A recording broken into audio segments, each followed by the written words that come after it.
Guys, good day and good afternoon. So today is April 29, 2025. So big shout out kay Boss Rosel Balilla ng Pangasinan. So kumuha siya sa atin ng dalawang set ng kwadro. So sabi niya, boss, baka meron kang Arayata Doom dyan. Ang binigay ko sa kanya is yung 2 times winner ko na unscratch. Papasilip ko sa inyo maya-maya lang ito, guys. Tapos binigay ko naman sa kanya yung used na broodcock ko na Raptor sweater dahil marami na po tayong early bird, no? So guys, try yung Raptor, try yung Arayata at dalawang pulet na tornado hats yung inabil ni Bossing. So ipapadala natin ngayong Friday sa Pangasinan. So shout out sa mga taga Pangasinan dyan. Baka meron kayong bago gusto nyo mag-improve ng materyales or mag-infuse, no? So PM lang kayo habang may biyahe kasi matagal ang biyahe ng Pangasinan, almost 2 weeks. So tatarget kami ngayong Monday, ngayong Friday ng shipment. So ngayon guys, papasilip ko sa inyo yung binigay natin kay Bossing. Actually guys, itong binigay ko sa kanya, ito po ay mga used broodcock ko. Lalo na itong Arayata 2 times winner, puro unscratch. And then yung Raptor naman, yun yung mga alas ko na ginawa kong broodcock. So ngayon ay early bird season na. So palit ulit tayo ng panibagong broodcock. So ganun ako guys, no. Sinishare ko kaagad yung mga broodcock ko. Hindi ko na pinapagulang masyado. Share na agad kasi marami naman akong manok. So sa mga nagtatanong, nagsasabi na kung magaling yan, bakit mo i-out? Magaling po yung in-out natin kasi kailangan magaling po yung ma-receive ng buyer. So hindi naman pwede na hindi yung magaling ang ibibigay natin sa buyer at hindi alas. Diba? Kasi marami ako nababasa sa comment section, kung alas yan, bakit mo ina-out? Ina-out natin yung alas natin ng mga broodcock kasi meron ng panibagong alas. At saka kailangan po talaga yon bilang isang seller. Kailangan po talaga maganda yung ibibigay nyo sa inyong mga kliyente para bumalik. No, dito sa GTP, ang hinahabol ko is yung bumalik sa akin yung kliyente, hindi yung bibili tapos na. So kaya maganda ang binibigay ko kasi gusto kong bumalik sa akin yung mga buyers ko. So dito talagang nakakasigurado kayo na makakarating yung manok nyo kung saan man kayo naroroon. At kung yan man ay madisgrasya sa oras ng biyahe, hanggat hindi dumarating sa farm ninyo, automatic guys, papalitan ko po yan. Okay? So yun po yung, kaya wag kayo matatakot, Luzon, Visayas, Mindanao, na dumating sa inyo yung manok na wala na, papalitan ko po yan guys. 101% sureball po ako na papalitan ko kasi sa dami ng manok ko. Hindi lang po ito ang farm ko, 3 guys, no? So anong gagawin ko sa mga manok ko kung papakasira ako sa iisang buyer? So tara, bago ang lahat, papasilip natin yung napakagandang Arayata na unscratch. So itong mga Arayata guys ay malulupit ito sa taas, no? So sa taas alam nyo na, sa taas kukunin ng kalaban. Okay? So syempre ano tayo, what's your word? So tara, let's go. So guys, yan po yung aking Arayata Black Dome. So kaya tinawag ko na Black Dome yan guys kasi nung sisiw yan po ay itim, no? So yan po ay itim nung sisiw pa. Kaya ngayon, ayan po, pero itim naman din yung dibdib niya pati yung buntot. Yan po ay Black Dome at grabe po yan mga boss, no? Itong performance nito talagang unstoppable performance yung ginawa. Siyempre bilang isang magmamanok, ako pag hindi nag-perform ang manok ko tapos nanalo, hindi ako masaya.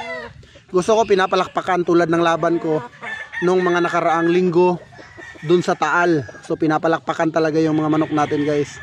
At talaga namang pag sinabi na oy kalaka yan, talaga namang ang daming pumago. At lahat naman ng pumago masaya kasi nag-champion po tayo nung nakaraang Friday. Nakaraang 15, no? So ayan po guys yung ating Gen Arayata. So mataas na po ang price niyan ngayon dun sa mismong original na breeder. Pero dito sa GTP, pag sinabi ng kliyente na gusto niyang bumawi at gusto niyang magkaroon ng magandang manok, ay binibigay po na talaga natin yung pinaka the best natin. As long as meron pa naman tayong mga broodcock. So guys, tignan nyo naman yung size niyan. high station yan, napakalapad ng balikat, lalo pagka humaba ang buntot niyan guys. Nako, napakagwapong manok niyan. So pinapahaba niya na lang ay yung palok niya at yung kanyang buntot. Ayan po, ang ganda niyan. Alright, ayan o, national po yan mga boss. Napakaganda. So pasilip ko naman sa inyo yung Raptor ko, na isa sa mga unstoppable winning line at talaga namang mananalo muna. So tara, let's go. So guys, ito naman yung Raptor natin. Ayan, kita niyo sukat. Ayan guys. No, ito guys, pag ito naglugon, inabot ng lugon kay bossing. Actually, matagal pa ito maglugon. Guys, pag ito naglugon, napakagwapong manok nito. So medyo dry na kasi yung buntot niya, kaya nawala na yung mga lawi niya, yung mahaba. Pero guys, grabe yung ganda niyan. Kita nyo naman yung size. Di ba? Kita nyo naman yung sukat.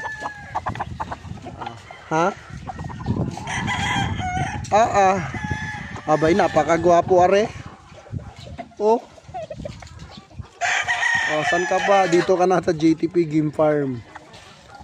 Kita nyo itsura naman guys, kung gaano ka quality yan. So tignan nyo. Walang wow na wow. Ayan, bossing, maraming salamat and good luck po sa breeding. So bibigay natin mga inahin sa kanya, talaga namang quality din, gaya ng mga to. Ayan o, grabe itsura man.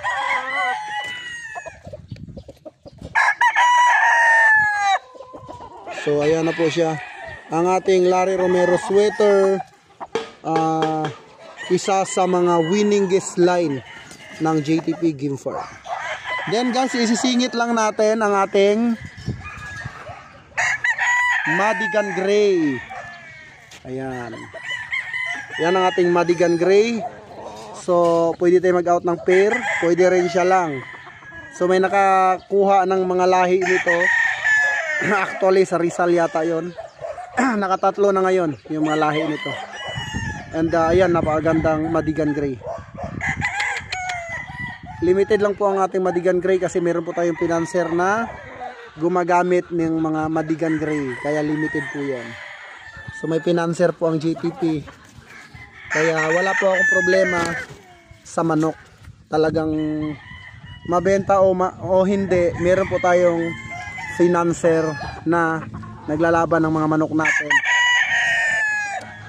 So yung financer natin na yon ay yun lang din ang pinagkakatiwalaan natin, Madigan Gray. So, and marami pa tayong mga broodstag dito mga boss. So PM lang no, sa mga gustong magkaroon ng quality breeding material. So napakadami po dito. Ito pa yung ating mga boss.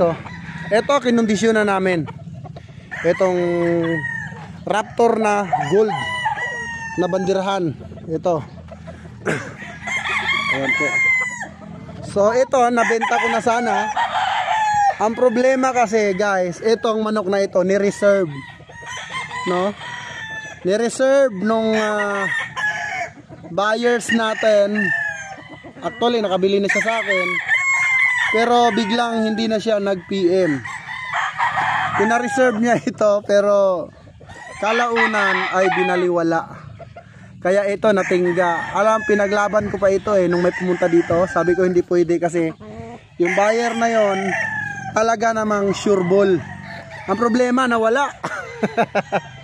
Dalawa pa pina-reserve guys. Yung isa binenta ko na, yung Immortal.